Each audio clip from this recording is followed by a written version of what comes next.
Hi, my name is Seong Jin Kim from NTHU Cosmology Group. Thank you for staying until the last talk. Today, I'd like to talk about our test results using test results of our infrared galaxies observed on the north ecliptic polar area.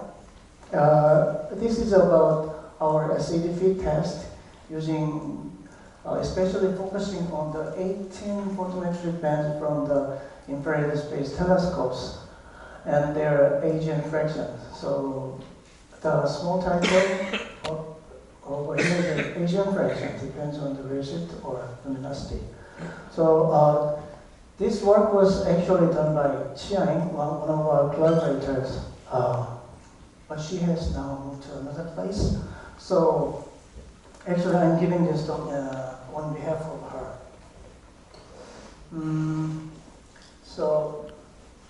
How many galaxies have active nucleus? This question is the starting point of this work. So actually one of the interesting issues to understand black hole accretion history. Full screen. Yeah, this is full screen.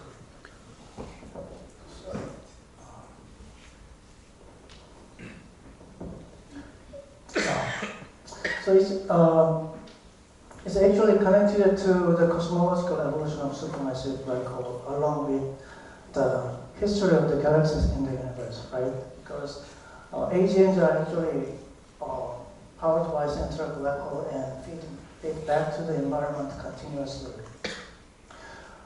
And AGNs can be bright in a wide range of wavelength, but most of the surveys seem to be biased significantly to the unobscured type 1 AGN, which means a large population of type 2 AGN seem to be missed in observations. For example, optical and soft X-ray surveys.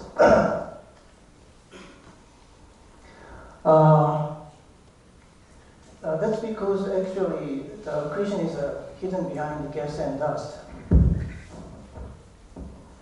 So in this case, maybe, for example, this figure shows a kind of AGN SAD from radio to the hard X-ray, but there is a large unobservable ranges from optical to soft X-ray. So in this case, maybe a radio survey or hard X-ray survey or infrared selection might be more promising, but only 10% of AGNs are radio loud, and hard X-ray telescope has a limited sensitivity, although it's quite expensive.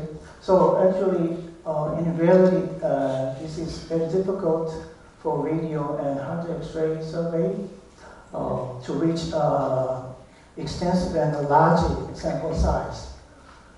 But on the other hand, warm dust emission predominates in this near-infrared and mid-infrared range. So, and the mid-infrared satellite can provide quite more sensitive full sky survey compared to this. So infrared selection is more effective, and it is almost free from the extinction. There has been actually a number of studies using near-infrared and mid-infrared colors to find the hidden AGNs. So since the data obtained speech and wise led to a larger study about this, people showed that infrared SCDs are really different from the star-forming galaxy populations. So people thought the near-infrared and mid-infrared photometries can provide very good diagnostics to distinguish star-forming galaxies and AGN types. In principle, like this. But the problem is star-forming galaxies are also bright in the mid-infrared range. So it has been quite a challenge to separate AGNs from the star-forming galaxies. The star-forming galaxies have power features in the mid-infrared like this, while the AGNs are expected to have kind of red power spectrum with a typical value of power index. In addition, speecher and WISE showed limited availability in the mid-infrared range because they have built a gap between 8 and 24 micron in speecher and 12 and 22 micron in WISE. So this made kind of mid-infrared diagnostics difficult for separation of these two types. Especially in a specific, in a certain range of redshift range. For example, power features in the high redshift galaxies may fall into this wavelength gap. So the AGN selection became difficult.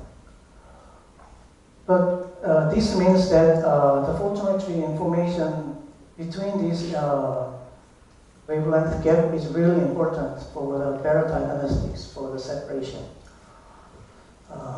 So in case of the Akari Space Telescope, it provides a continuous wavelength coverage in this near to medium range from 2 to 24 micron. So using Akari Space Telescope, we obtained North Ecliptic Pole survey data for 5.4 square degree circular region. It's actually many years ago, but it will remain the only surveys that having the continuous mid-infrared coverage until the new mid-infrared satellites will be available in the near future. And North Ecliptic Pole field is one of the most frequently observed area. So we have extensive data set covering almost all the wavelength from UV to air radio. We have optical and near-infrared bands from the various ground-based observation. And we Spire also, Herschel Spire also carried out an NEP survey like this. And Scuba 2 surveys was started in 2017 and it's still going on. And combining speech and voice data, we can make a unique continuous mid-infrared coverage. So this advantage of using our data. But recently, Subaru Hyperspring Cam carried out a deep optical survey over this area. So HSC covered almost completely covered the NEP wide field surveyed by Akari Space Telescope. And this made it possible to include a lot more Akari infrared sources, which remained unmatched and optically unidentified sources. And this made this improved our photometric redshift. And we can use that so that we can do more interesting things in a statistical point of view, like a source count or luminosity function measurement, and so on. And 5.4 square degrees are really free from the cosmic variance. So this is our redshift distributions. So this is include all the photometric redshift and spectroscopic redshift. So it peaks around 0.7. Actually, I don't have much information about all the details about this, but if I have something about this, this photometric redshift estimation was carried out by one of our collaborators in Japan, Nagisa. And according to what they reported, they made extensive efforts to exclude unreliable data points, photometric data points, and they tried large number of the parameter combination to avoid serious outliers. Anyway, based on all the available spectroscopy, redshift information, including spectroscopy and photometric redshift, we used the SAD fit using the fair code and simply correct the 2007 model. And it looks like this Pareto model contains 10 AGN models, including 3 composite types. So trying to count the number of sources fitted better to AGN types. So this is the main result. So this is AGN fraction as a function of total infrared luminosity, and each different color shows a different luminosity beam. And it shows an increasing trend as the luminosity increases. So I think that this signal is very clear.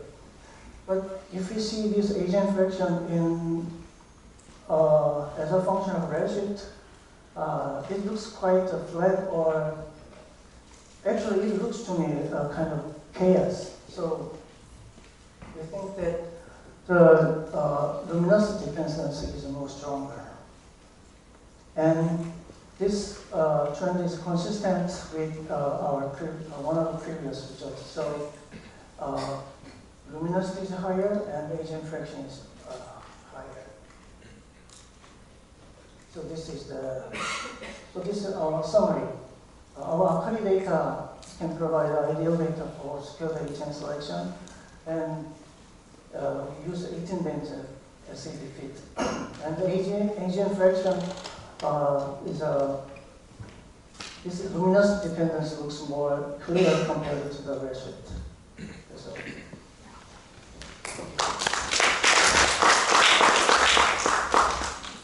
Questions?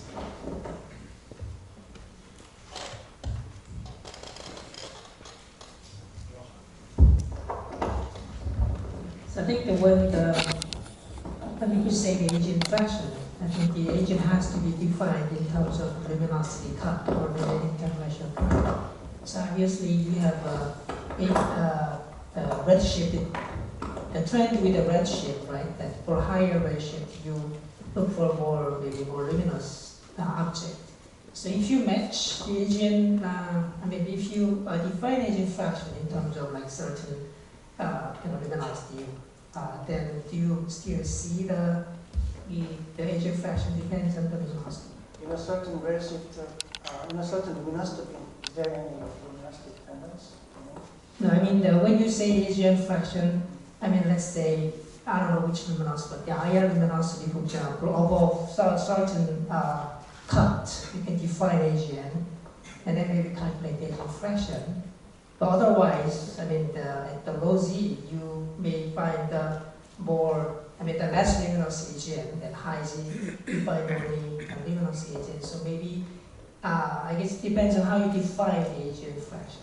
Yes, in this case, simply count the number of sources fitted better to the template. So, do you have any comments? Can you show the plot again? So the AGN fraction is in a different luminosity bin. So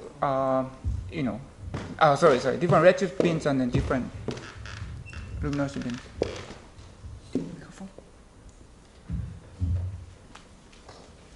How do you define AGN? Well, so it's from the SAD fitting. That the criteria is same for low Z. Actually, it depends on the accuracy of the photometric redshift and what kind of model we used. I know, you can find the AGN based on SED, but then AGN do not have a comparable luminosity. So what I'm saying is that in a way, if you match the AGN luminosity and then define AGN fraction of a certain luminosity, then maybe you could ask whether there's a dependence in terms of the redshift and the other.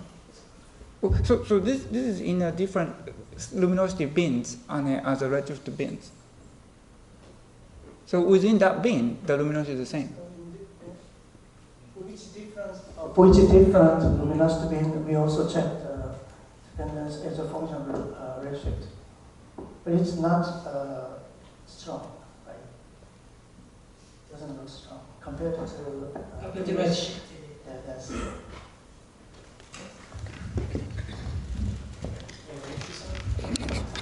The estimated radiation fraction looks high in the lowest infrared luminosity range. Do you have any interpretation? The AGN fraction looks high in the lowest infrared luminosity range. One slide earlier. No, go back. Yeah, AGN fraction looks high at the infrared luminosity of 10 to the 8th solar luminosity. Do you have any interpretation? That is the dwarf galaxy range. Low metallicity, very young star burst can show very similar infrared colors to AGN. actually our conclusion. In our conclusion, this part is excluded. So in this trend, so You excluded back to why is that point high? Do you have any interpretation? in this range, No, any interpretation for the high observed AGN fraction? No interpretation? I don't have actually answer. I don't have. I don't have answer to your question, but the number of galaxies in that luminosity is very low. So that's why we didn't include it in the main conclusion. My interpretation is that low metallicity young star burst in dwarf galaxies can show infrared colors very similar to AGN. So we have to be careful. That may be a contamination. Okay, thank you. Thank you.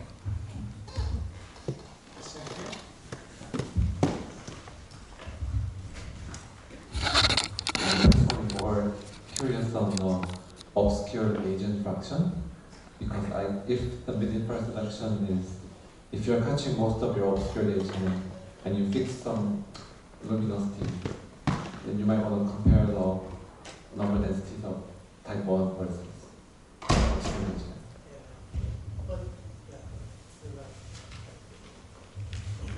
So if there is no more question, let's thank Seong Jin and all the speakers of this session again. And we can proceed with the discussion.